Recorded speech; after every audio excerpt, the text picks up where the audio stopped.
Nice Chinese girls don't sing, swear, or shout out loud. Nice Chinese girls talk with their eyes averted, sit with legs crossed, and laugh with hand in front of mouth. Nice Chinese girls don't drink, smoke, or talk too loud. Nice Chinese girls sip their tea slow, use umbrellas in the sun, wear skirts and perm their hair. Nice Chinese girls don't get divorced or become dykes.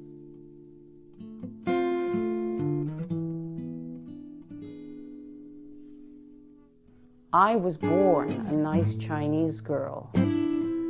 Good thing it was a phase I soon outgrew.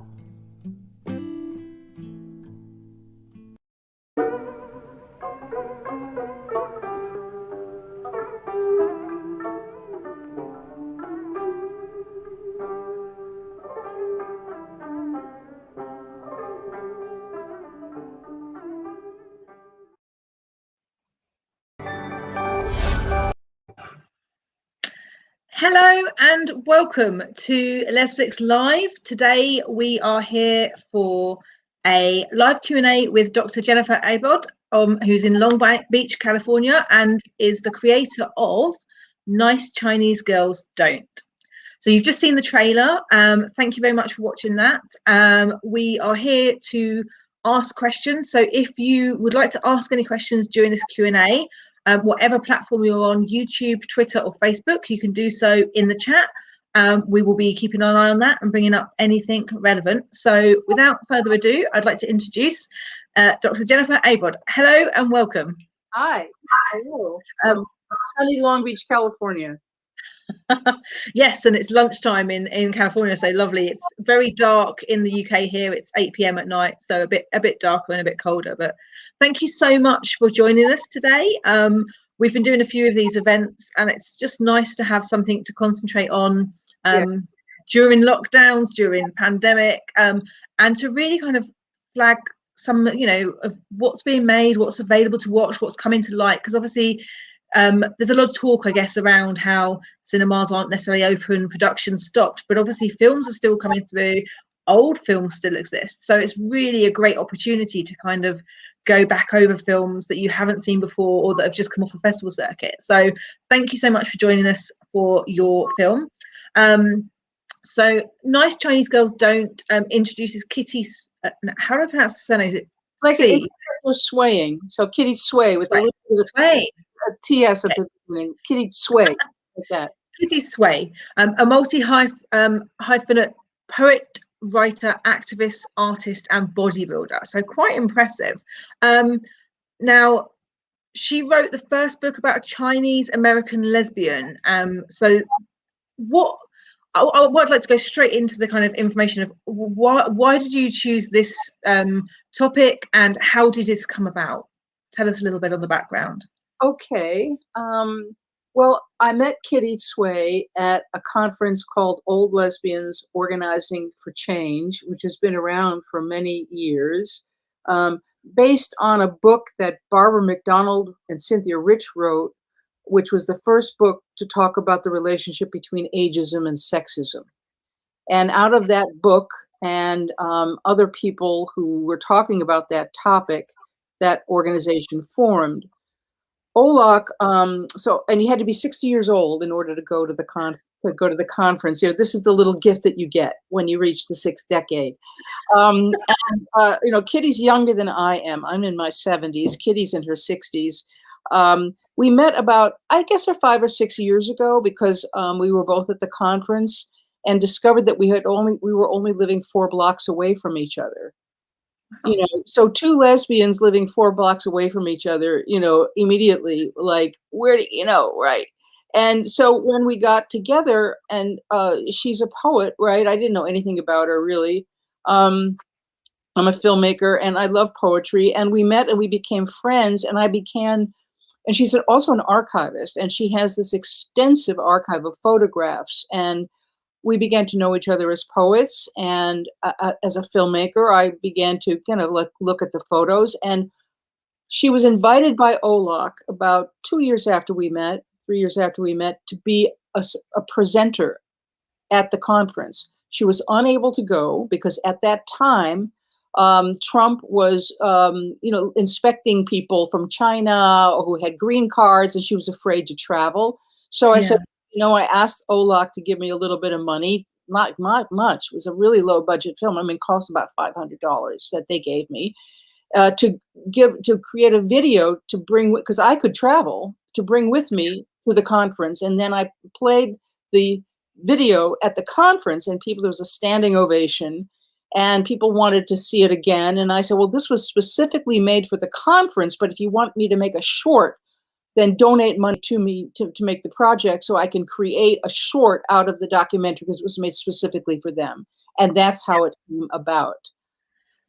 Wow, that's really impressive, because obviously that's, I guess, taking a challenge and then finding a creative solution, finding an audience who has bought into that, and then giving them what they want, really. I mean, that's, wow. I mean, that's just, so you have to be over 60 to attend that conference. So I've got a few years to go yet. But I think it's important to document our past. I think particularly, our queer history, it's just not taught to us in schools. It's not easy to access. So whenever I hear of anyone archiving, creating documentaries, my heart lights up, because I don't know enough about my history.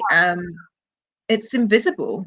Yeah, it's very invisible. And so this is the first documentary of its type. She was actually, and she said, and it was like, I couldn't go wrong, because there was nothing that existed. So no matter how bad it was, if it was bad, it would be better than nothing, because before this, nothing has existed, right? There's never been a documentary made about a Chinese American lesbian poet who was also a bodybuilder, and so you have to take a chance. You can't be scared of making a mistake or not doing it right or well. And it was very exciting when Frameline was the actual place that it actually premiered. And Frameline is, it's not easy to get into. There's some festivals are really, and then it started to do very well.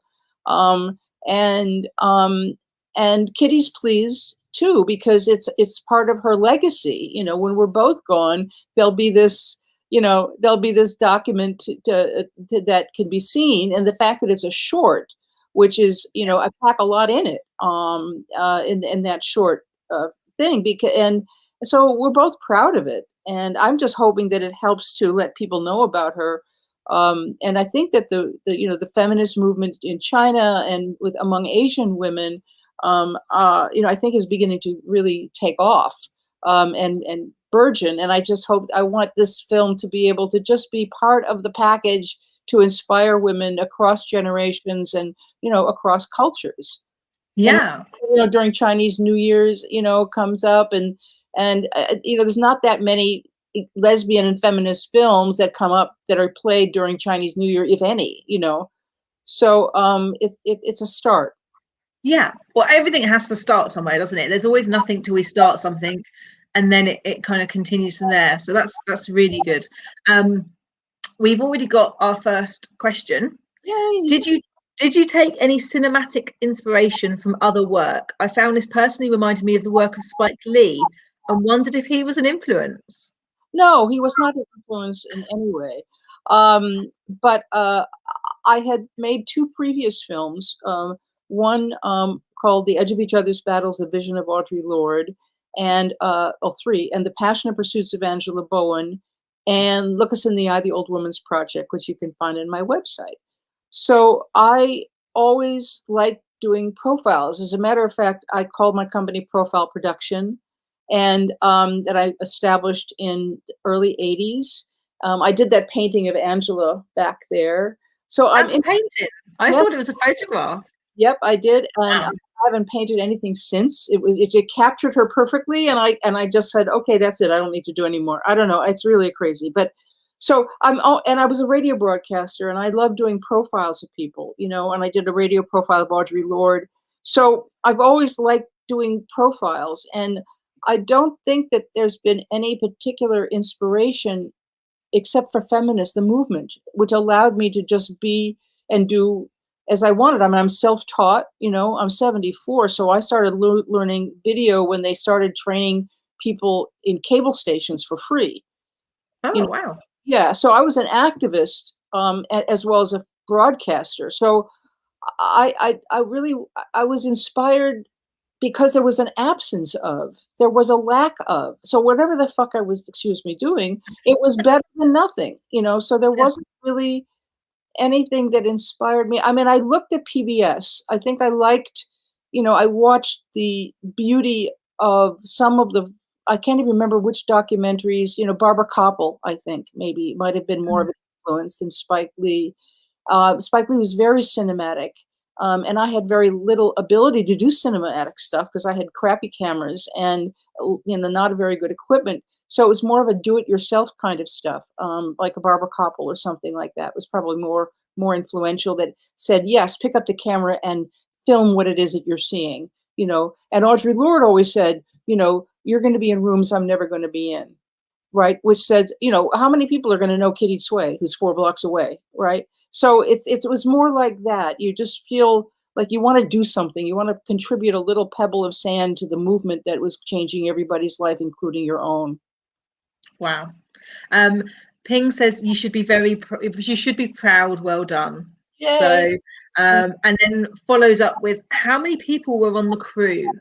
So this 2, is interesting. 2.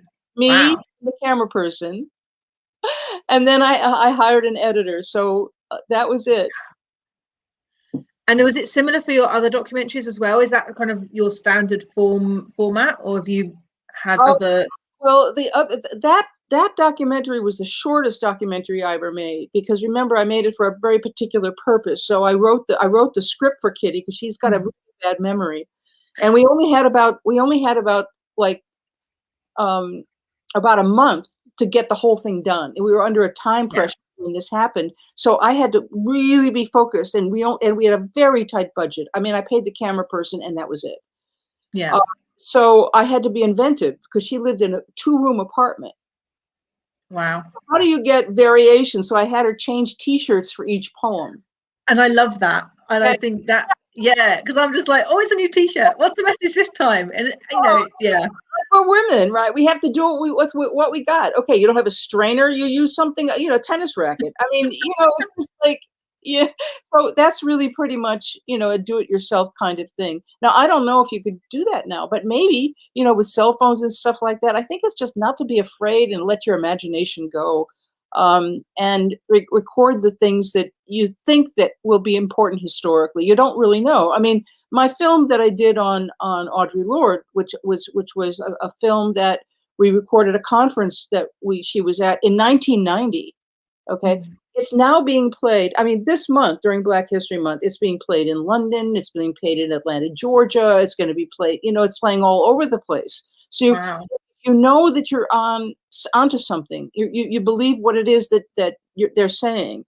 Then it could have, like Watermelon Woman. That was the first fictional kind of semi-documentary fictional thing that was done in 1996 or something like that, 1992, something like that. You know, it's being brought back because it was a first. So sometimes you don't have the best stuff to do the first, but you do the first, you know? Yeah.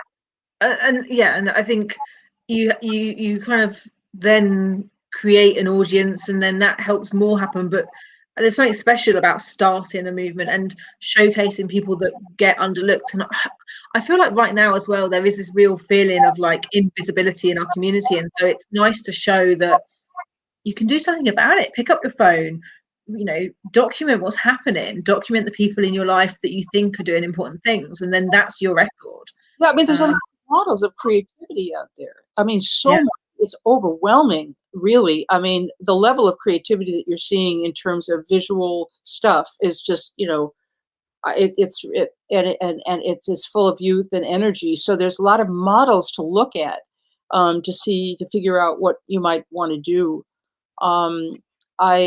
You know, so I'm glad that at this stage in my life, I'm kind of part of the conversation, still with my films. That makes me feel great, you know? Definitely. And so, I mean, Frameline is, as you say, a really awesome festival to get into. Do you know how many festivals you've kind of got in? Do you know how many festivals you've managed to get into now? Really don't know how many. I have the Women Make Movies. I had to make a list for them to see where it's been playing in communities and festivals. But it's been good, you know. I mean, I would see it played in China. Well, I mean, yeah, that's the aim, I guess. Then, yeah, the day when they have an Asian American poet and they have a festival, you know, it's not quite there. You know, it's not. Yeah. We have an Asian film festival in London, and we're finding that, I think, in areas where like it's limited, they're popping up in where the communities have moved to, which I think is also quite interesting. I guess, yeah, we'd hope that at some point there will be. I don't know. There's a lot of LGBT film festivals now. It's a movement, isn't it? It all changes at different times, and well, if you see what happens. Help me to pinpoint some of these areas that you know. Sometimes Asian film festivals, like Black film festivals, were not very open to my films because they're specifically about lesbians. And there's a kind of there's a homophobia within some Black film festivals, and then there's a homophobia within some Asian film festivals. What I'm excited about is that this film got into the Los Angeles Asian Film Festival. Now that's a very big thing because it's not specifically lesbian and gay. They're accepting this film as part of the Asian culture, and that when I got it was like, wow, that's really great. Of course, we're not in festival mode exactly. We're not going anyplace, but when it is open, it's part of it, and that was very because we've been excluded from the cultures we're part of. Jewish or Asian or Black, we'll put those in the lesbian and gay film festival. That's why what you're doing at Lace Flicks is so important, because there's a place where we can all fit comfortably. We can share it with our straight friends because these are really good films, but there's a place for us to be able to go to look at, and also hope that you would be interested in taking our stuff and helping to distribute it. Yeah, I mean, and that's the reason I really launched this. Well, I think I came up with the idea before Disney Plus, but I was very happy when Disney Plus launched, because I was like, see, they're doing it. They've realized that you can't find Disney films amongst everything else. You go onto Netflix to watch a Disney film, you search, you get distracted by everything else, and you forget you were going for a Disney film, and then you end up watching something else. And it was really reassuring to me that the model I'm looking at is the right one, which is offer exactly what the audience is looking for, and it's just easier for them to find what they want, rather than, there's so many films being made, but if you don't curate your content to an audience specifically, they just end up kind of mindlessly scrolling and feeling unfulfilled, and then it doesn't feel like good value for money, because you're like, I'm paying to just scroll aimlessly looking for representation. I mean, I see so many comments on Facebook from women going, recommend me a Netflix film, and then everyone's like, oh, these I've seen those. I'm like, there's only 10, guys. You've probably seen them all. It's soul destroying to say there's only 10 lesbian feature films on Netflix when there's several hundred out there. So yeah, it's just important for me, the accessibility. There's too many films you can't watch legally, and that's really just, I mean, as for you, for a filmmaker as well, how hard is it when you kind of make something and then you can't put it in front of your audience? That must be the worst thing possible. It's like studying for your great career, getting your qualification, and then finding out your job doesn't exist anymore. Like, it's like, well, I've got all this, I've got the stuff, I want to put it out there. It shouldn't be that way. It should be really easy to get to your audience, and the audience are begging for the content. Yeah, and also the fact that you're there will encourage young filmmakers who are dealing with the new identities and the new names and who we are, as well as the people like me who identify as a lesbian, will have a place to say, well, maybe they'll take it. I think this would go well with their thing. So it's if something exists, then maybe we can fill that space. Yeah, for sure. And we've already seen a couple of my clients, filmmakers, who've started making more content because they've suddenly realized they can get straight to the audience. There's no worrying anymore. Where will it go? What will happen? And that's exciting. We've got another question. Goody. What was your highlight in making this film? Oh, that's a really nice question. Well, for me, we had one day to shoot. That was it, with this filmmaker. I mean, with this camera woman. And so I had to think about how to film her in the moment. Okay. So I, sometimes you'll see her on a couch, sometimes you'll see her standing. So I had to make it up as I in the very moment. And that was really, really exciting. To and then because when I saw it, I said, "Oh, I'm so glad I did that." And I made her, "Why don't you lie on the couch? Why don't you sit in that chair? Okay, go into the bedroom, stand in the kitchen, and she did everything that I asked her to do. Stand by the bookcase. She did everything that I asked her to do. So it was thrilling to think in the moment, and then to get just your imagination runs, and then you look at it and say, "Hey, that was pretty good." The second thing I think that was really wonderful is that Kitty was really cooperative. I mean, she when I said, "Okay, Kitty, why don't you write a script?" Because we only had this, I couldn't just interview her and do all that because we had so little time. I couldn't take the time to go through. So she wrote a script. It was 10 pages long. Well, okay, yeah, that's too long. Long, and I said, "No, Kitty, we can't do that. We can't do that." I said, I'm gonna do it. Okay, would you mind if you let me do it? So I wrote the script, and with a few changes afterward. That's what she's holding the script. She completely trusted me and allowed that to happen. So feeling that kind of trust from somebody, that I was handling, that she trusted me completely with her story. And whoa, that was really great. And she likes the film a lot. So I think that is, she's proud of it, and she knows that it's part of her legacy. And it also it helps people to know about who she is, that they never Yeah. knew. There was a young woman from London, an Asian woman, who decided to write a paper about Kitty Sway and compare her poetry to Pat Parker. And she wrote to me, and she saw the film. When she saw the film, she was so excited that it existed, so that it helped her scholarship, so that people will know. That was really exciting. That's amazing. Wow. Thanks. That's a nice question. Yeah, no, is it, I mean, so do you find, is it hard to finance to make these films, Jenna, or have you found that you've just been quite lucky? I know it's an awful question, but it's one that for indie filmmakers, and particularly for, documentary history stuff, and just anything lesbian themed, it's really hard to finance. I think it's important to talk about that.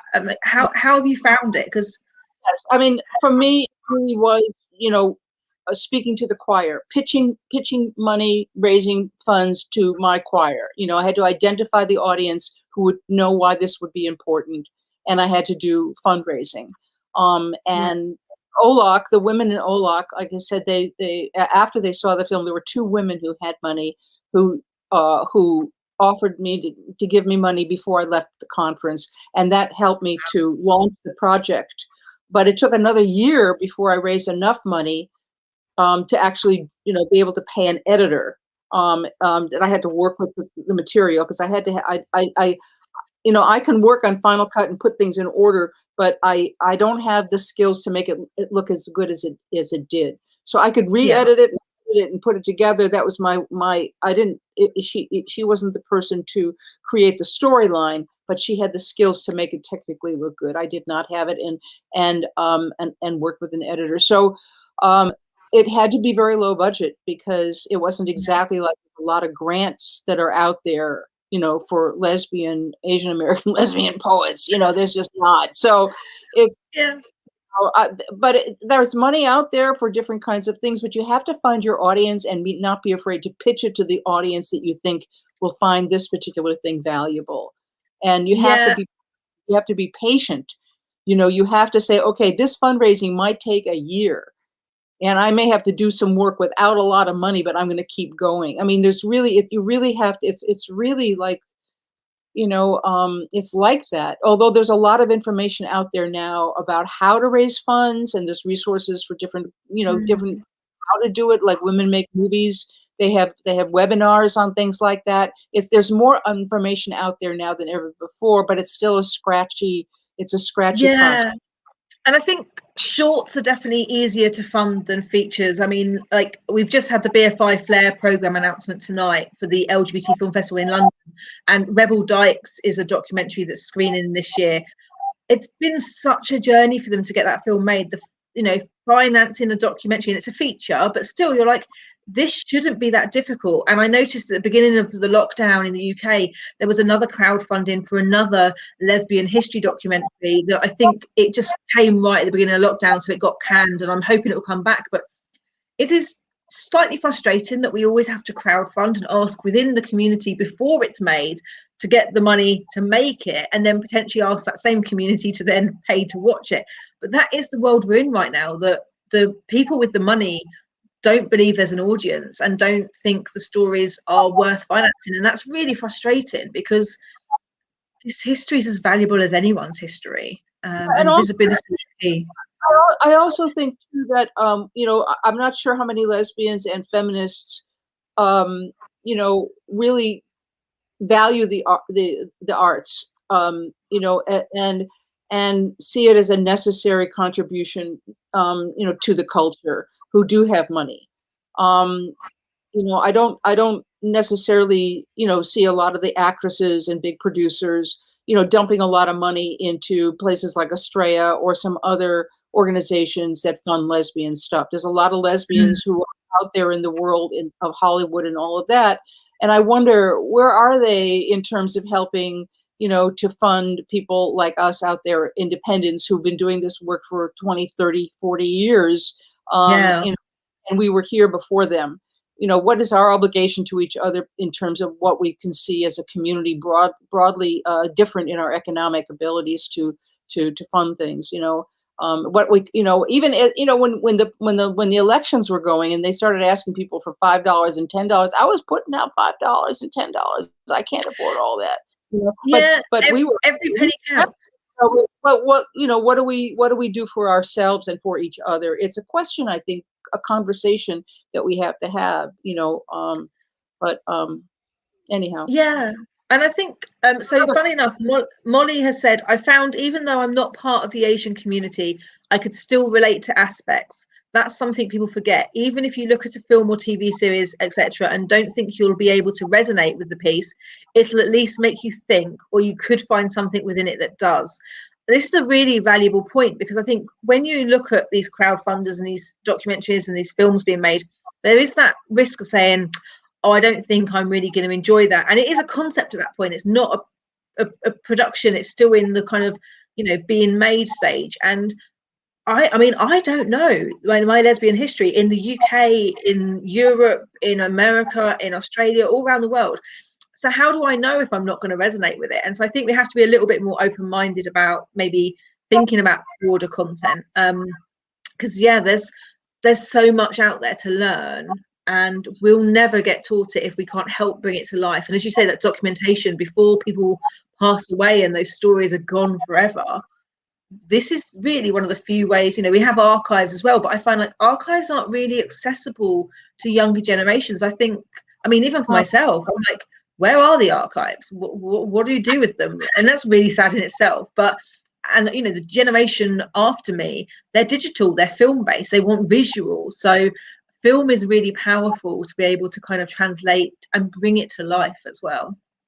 Yeah, and I think that Kitty was really wise in making sure that she had a collection of photos of her grandmother, who was an opera singer, that she discovered this, material, and that, what an incredible aspect to her life, and that this woman had a woman lover, in that Asian culture. I mean, we talk about, so how many.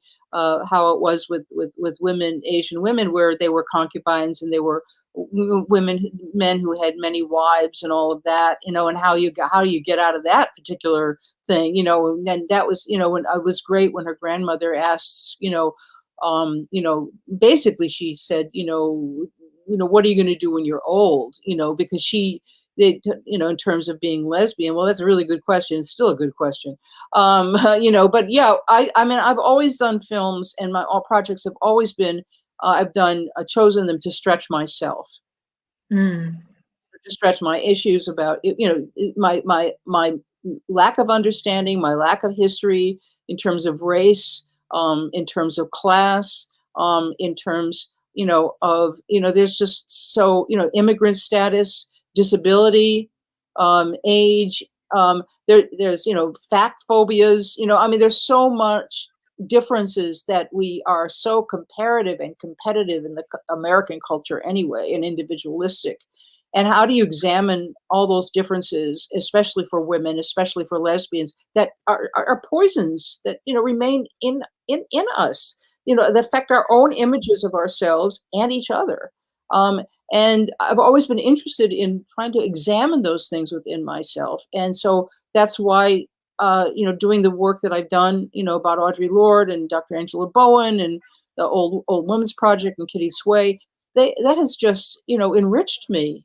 So, and so when something comes on the air like PBS and you speak about African American history, I watch it, or African American, experiences in the church, I watch it, or Asian American history, I watch it, but because you can choose not to. You can choose not to watch those, as people do who are straight and heterosexual. They can choose not to watch homosexual stuff or lesbian stuff or gay stuff or queer stuff or trans stuff. We could all choose not to include that in our concepts. But I think that by doing that, we cut ourselves off from tremendous enrichment and feeling part of a larger group, as opposed to the narrow ones that we were supposed to be kind of confined in. Yeah. Ping has asked a question. What have you learnt about queer history during your career that you wish everyone knew? Oh, what a good question. Yeah, Ping, you ask very good questions, my dear. I think that what I have learned about queer history is how isolated, as lesbians especially, that we have had to be in order to claim ourselves across And that's generations, still now. and just how much we had to either, leave our families of origin, challenge our families of origin, how we continue to expect that it's okay to live and be the only lesbian in a trailer camp or the only lesbian in Kentucky's small town, that we live with a certain expectation of isolation because of our choices of who we love. Yeah. And I think that the bravery of people who've the bravery of the stories that I'm reading, Pauli Murray, for example, the lawyer Pauli Murray. When I see the stories of lesbians across history and the photographs of us, how we dressed, our letters to each other, lesbian black, cowgirls, and I mean, it just the buried history of our existence. It just pisses me off. Yeah. I discovered I was a lesbian with that name. I didn't even know that name until I was 24. Well, when I was growing up as well, like I didn't know what a lesbian was. I'd never seen a lesbian on TV. I just knew that for some reason, the girl I was looking at, something was like, I was like, why am I interested? Why can't I? And I was like, I don't understand. And I think that's why I think film is so important. The amount of women I see who are like, oh, I watched that film and then I realized, I watched that film and then I know. And I think that's, because you don't get told and it's not the kind of standard expectation, you have to see it. You can't be what you can't see is such a powerful statement, and it's so true. But I do feel like we are still, even now, disconnected as a lesbian community. We're still alienated, and it's still really disappointing in that sense. We've had another comment here. If the community doesn't support these films, how can we expect the big studios to be interested in investing in them? we should support and celebrate these stories. That's a really good point, which is, if we make independent films successful, the studios will be battering down the door trying to make them. If we don't make them successful, then bigger studios won't invest in them. I think the challenge is, though, hearing about them, because we are a disconnected community. You know, getting the word out is the toughest thing about these indie films. We used to have magazines and newspapers that were, you know, I mean, when I was in New Haven, Connecticut, we had the newsletter called Sister, Outsider, or Sister, whatever it was called, Sister. So, yeah. You know, and we watched, we read, Off Our Backs, which was a newspaper that everybody saw. I know we have Lesbian Connection now, but there's not a place where there are the reviews. You know, I mean, I was always pissed off at Ms. Magazine because they did not necessarily review independent films. They reviewed films that were made in Hollywood, that were made by women, but where do you read the reviews? You know, I mean, how do you know, where is the place where everybody, you know, I mean, we have to have an online magazine for all you critics and followers of film out there. Somebody has to kind of review these things and put them out there so people can read about them. You know, so Queen Latifah's doing a new TV show. Well, then she's interviewed by, on the late night shows. And if you watch the late night shows, you get to see that she's doing that, and you'll probably go and watch it. But is there a place, you know, that generates those kinds of reviews of lesbian films? This is 3-star, this is 4-star, what we liked, what we didn't like. You know, we used to have a lot of rags, you know, out there that we could read about each other's books and stuff. Now we have Facebook, but it's catch as catch can. You know, you don't go, you don't have a local rag to, review. And it's not just going to be Hollywood films. It would have to be independent films. So it's really hard. Yeah. And this is what I found. I noticed the New Yorker. You know, the New Yorker reviews films all the time. Well, we don't have a New Yorker. But I've noticed this as well. So you've got mainstream magazines and newspapers talking about the big mainstream Hollywood films. So things, and they're obviously all the biographical features, because they're the ones that get proper distribution, proper funding. So Can You Ever Forgive Me? The Favourite, you know, those bigger films that get proper distribution, they get a wide theatrical release because they've got a wider story beyond the lesbian part within it. And then they're like, oh, but where are the others? And then they mention other films that also got distribution and have a distributor. And I'm like, you're missing the actual next level down, which is actually 80% of the films that get made. And I think the problem is the journalists don't necessarily even know the name of the film themselves to realize they're not talking about them. But we've found with Lesflix, I've released some amazing films, and I'm press releasing all of the LGBT media, and they're not picking them up because there's no celebrity. I haven't got Kate Winslet in these films. Christy Conocella's made her first debut feature film, Forever Not Maybe. It's a great film, but it doesn't have an A-list celebrity. I mean, Mandela Rose has got huge potential, and I'm sure she'll get there. But right now, she's not seen as celebrity enough to warrant covering it. And then you think, well, the audience wants to see this film, I'm sure, because actually it's not about the celebrity, it's about the story. You're right, we don't have enough community space. And I think the thing is, I think there probably are little magazines and newspapers and websites out there, but again, we're disconnected as a community, and the internet is so busy that I think they can't get their head out and be found, or we can't find them. And so again, it's about that word of mouth, and if you find something, sharing it, because I think it's just a lot harder to reach us now that we're online, because social media is like tapping someone on the shoulder. You turn around and they're already gone because, you know, there's 7 tweets gone since it. I think there's an opening for somebody who's listening out there. I think that there's an opening for and an opportunity for say a Zoom once a month where, you know, there are a couple of lesbians cross age, culture, all kind of stuff like that, who dig film, independent film, come together as a kind of a collective, right?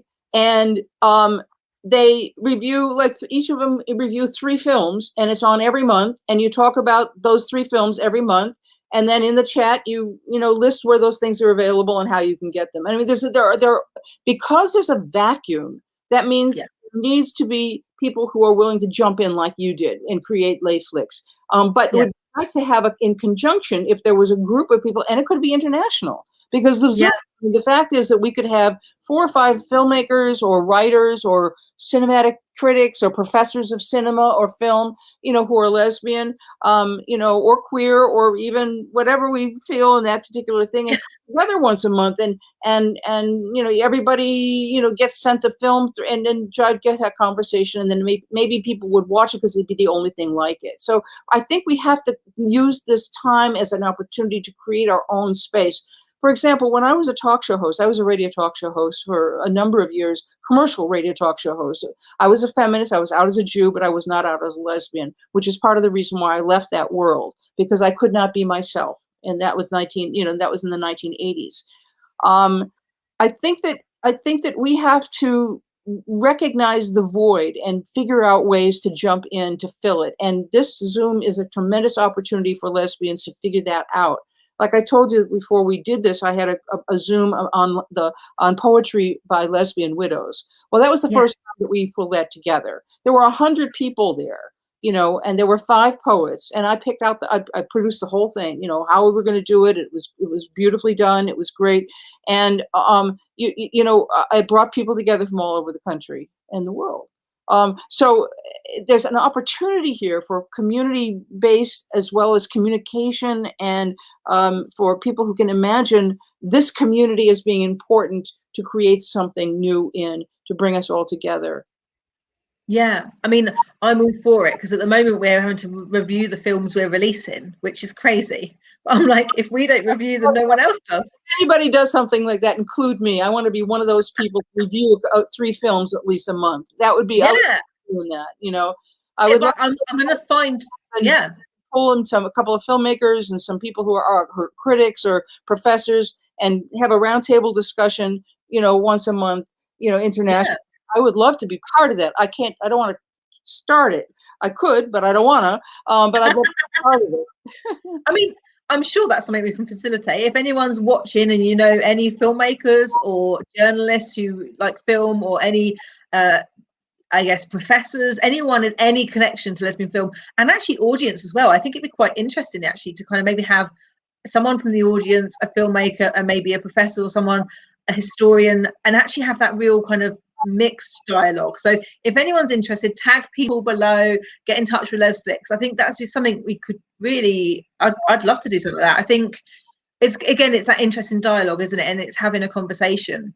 We certainly have some great films that I'm always looking at and going, what else can we do? How else can we promote these films? You do need to be creative and come up with different ways. To have some of the people who are your filmmakers whose films you really like, just try it once and see if some of these people would be willing to watch 3 films that's not theirs.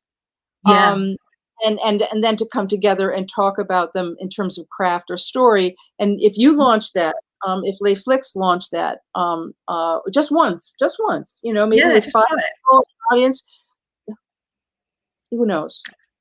I like a challenge. I'm definitely going to go away and see what we can do. I know lots of filmmakers now. So Barbara's come online and joined. It's sad because Mandela is one of the best to me. Extremely talented, love Winslet and all respect.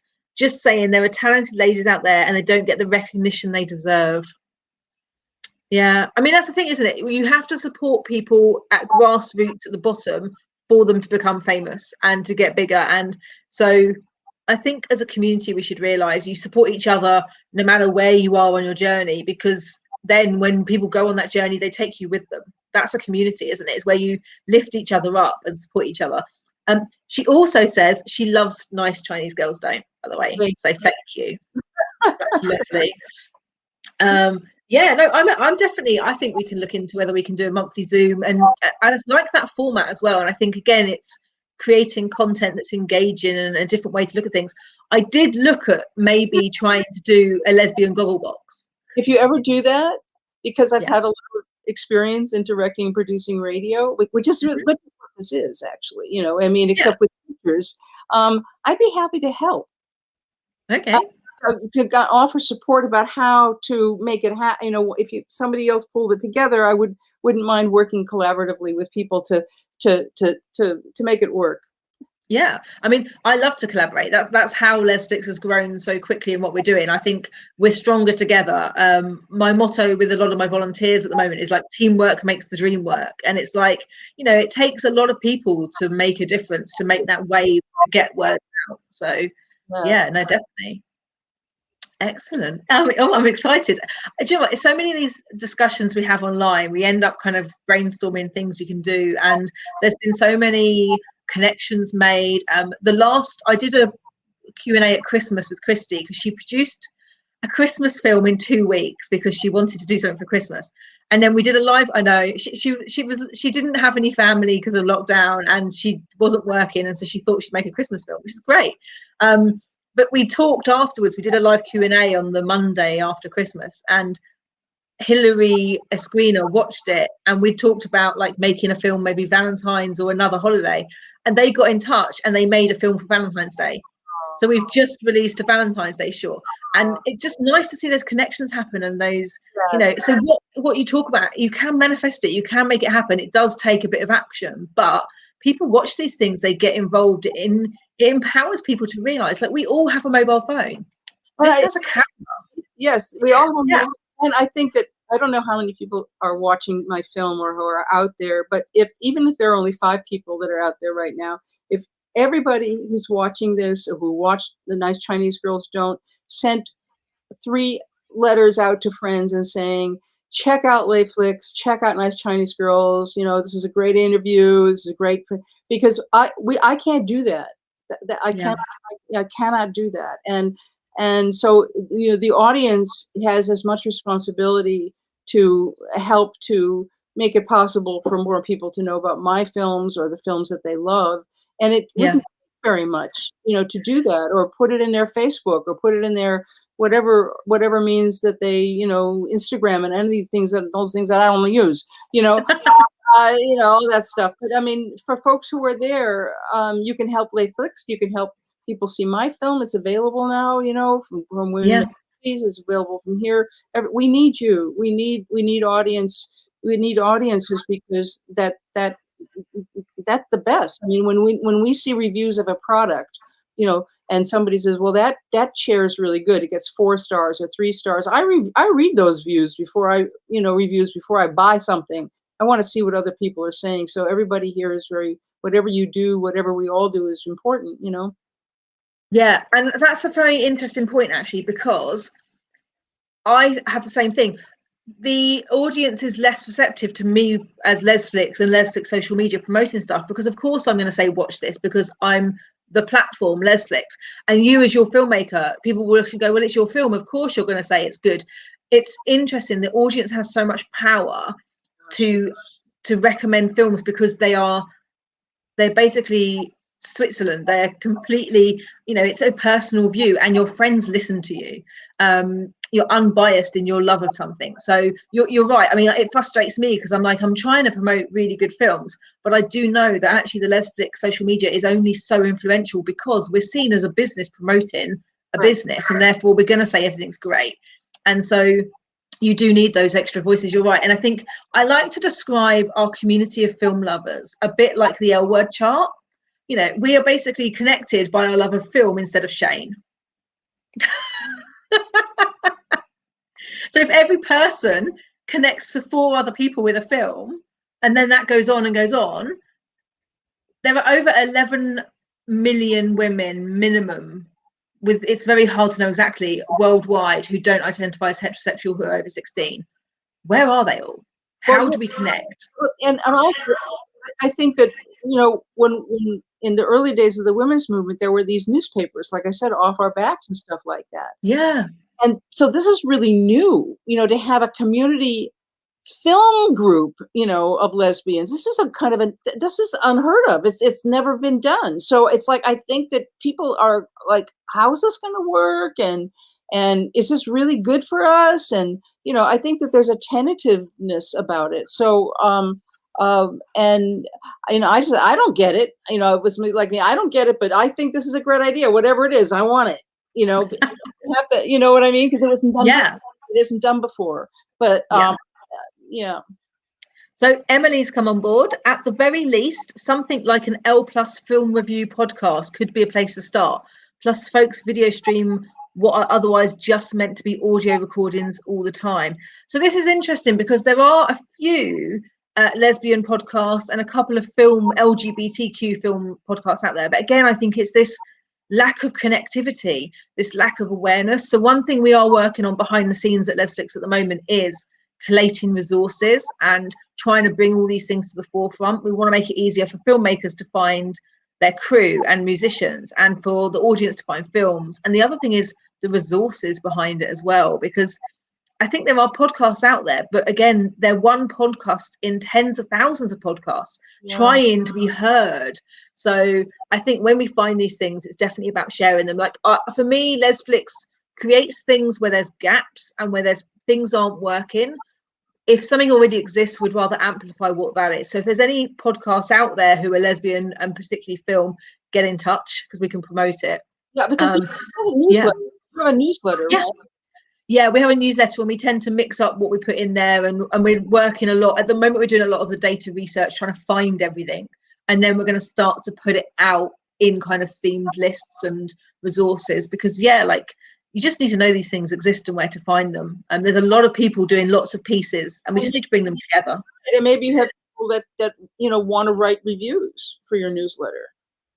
Yeah, I mean, we're always looking for writers and reviewers for sure. Yeah, well, that would be a nice thing to do. Is for people who might you invite different people each month or something like that to write a review of 3 of your films that you're screening, or people or something. The newsletter might be a good vehicle for that as well. Yeah, because we've found over 700 films so far, and we're still looking, and it's a never-ending. We've just found 15 more at BFI Flair's program launch. It's never going to end, but we can't review all those films. There's so many out there, and every week more are being made and released at all these film festivals. So it's a never-ending job, and it needs to have lots of people all participating in bringing those stories to light, for sure. Opportunity for film lovers, that's for sure. Yeah. I'm conscious it's been 52 minutes already.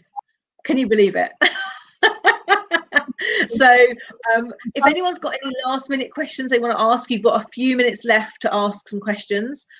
So quickly get in the comments and chat. I have shared the link to where you can watch Nice Chinese Girls Don't. So if you haven't seen it yet, but you're thinking, what is this they're talking about? I want to see it. The link is in the chat on whatever channel. It might not have shown up on Twitter. You might need to just look for it on there, but definitely YouTube and Facebook.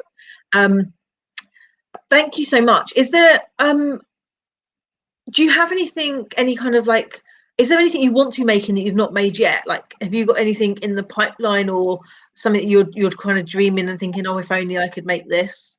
There are certainly ideas that I had, but I'm not. It's just too much of an undertaking to raise the money and do all of that stuff. So I've done a lot. I'm doing poetry these days, and I'm working on our archives for Dr. Angela Bowen, Audre Lorde, and my own archive. So if money came my way, there's no question I have ideas, and they would be on some level, they'd be a little bit more experimental. All 4 of my documentaries have been pretty much kind of a straight documentary style, creative and different also. But if I were to do something else, it would be a more experimental nature with a combination of probably of poetry and music and animation and other things. I would want to expand, the formats to be included. Yeah. But the opportunity is obviously not going to be coming my way. So I'm trying to do as much as I can creatively through poetry and enjoying it very much. Well, I think that's it, isn't it? It's about how you be creative and where you find those creative outlets. And actually, you've created a library of 4 documentaries now. That's a great legacy to leave behind in itself. Ping has asked, this is a tough question, what is your favorite lesbian film?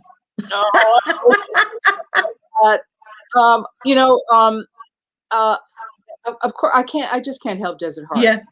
You know, I mean, Okay. Desert Hearts is just, I mean, I just saw it recently, and I thought it was really good. And still think that it holds up, and I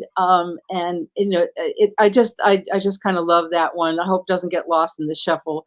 I think Watermelon Woman is also a really, was groundbreaking at the time, on a whole lot of levels. And my film, The Passionate Pursuits of Angela Bowen, I think it's a stunner. Yeah, I take.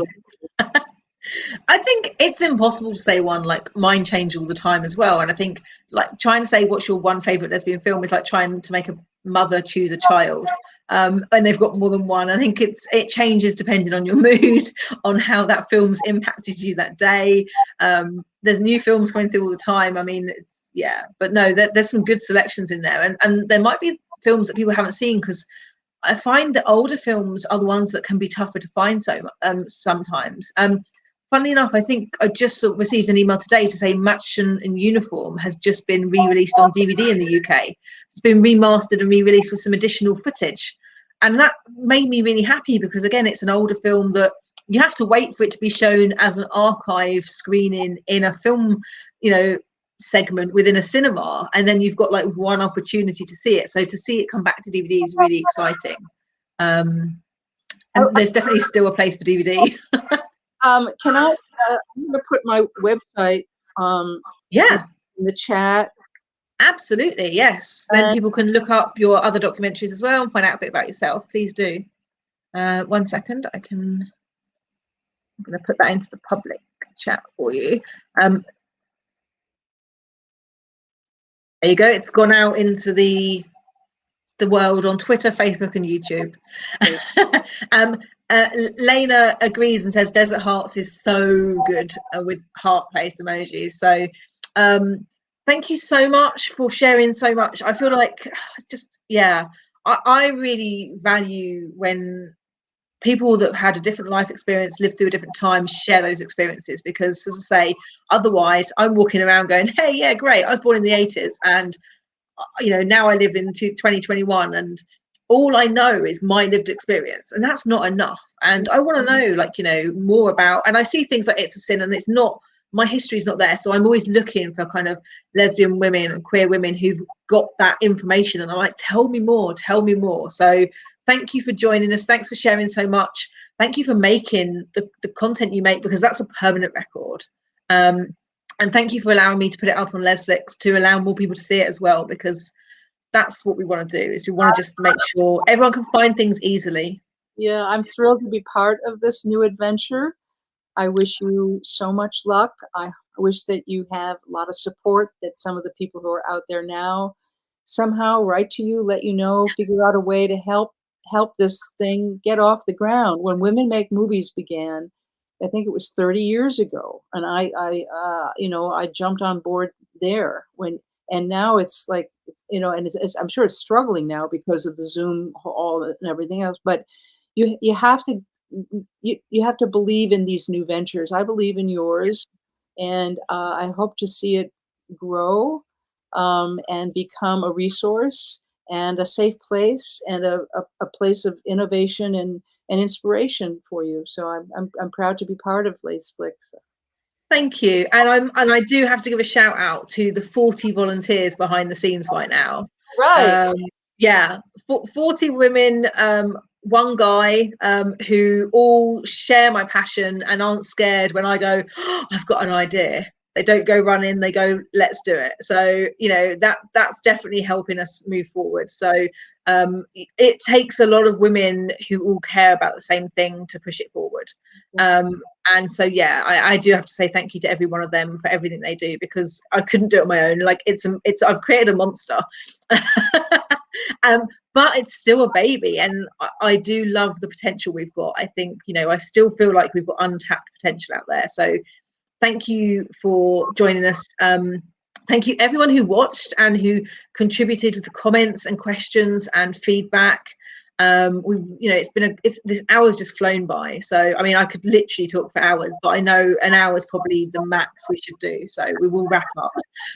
But thank you so much. And this obviously will now exist on YouTube as well. So this is another piece of content we've created that will be there for people to watch and to learn about. So thank you. Wonderful. All right. Excellent. I'm going to play us out by putting the trailer on, so those that missed the beginning get to see it at the end. So thank you much everyone for watching, and we will just put the trailer up now so you can watch that. And thank you very much everyone. Goodbye.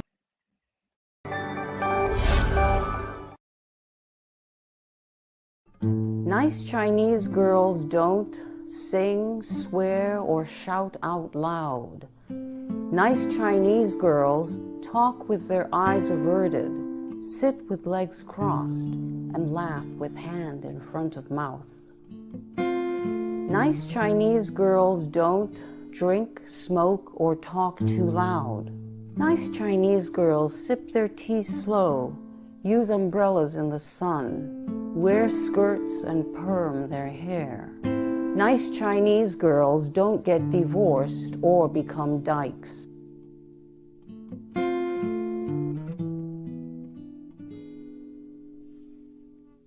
I was born a nice Chinese girl.